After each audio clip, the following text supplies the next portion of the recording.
শফিক মাহমুদ, প্রধান শিক্ষক, Herbert kids campus. আমি একজন চিত্রশিল্পী। আমি এই নতুন প্রজন্মের সাথে সম্পৃক্ততা জানিয়েছি বা তাদের সাথে কাজে এসেছি আমার ব্যক্তিগত চেতনা থেকে। আমি মনে করি নতুন প্রজন্মের হাত ধরেই আমাদের পরবর্তী ভবিষ্যৎ নির্ভর করছে। আজ যে নতুন প্রজন্ম জেগে উঠেছে তাদের মাধ্যমেই আমাদের আগামী ভবিষ্যৎ। আমি তাদের চেতনাকে স্বাগত জানাই।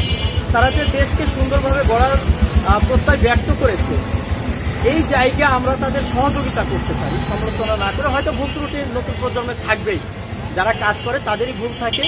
আমরা তাদের ভুলকে শুধরিয়ে নিয়ে আগামী দিনকে সুন্দর করার জন্য তাদের পাশে থাকি।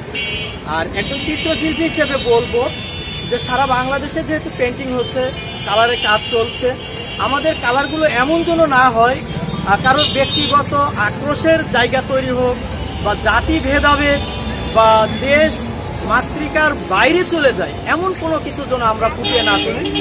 আমরা সার্বজনীন বাংলাদেশি, আমাদের দেশীয় চেতনা, আমাদের স্বাধীনতা, আমাদের সংস্কৃতি, আমাদের মানুষ, আমাদের ধর্ম, আমাদের চেতনা যেন আমাদের ফুটে ওঠে।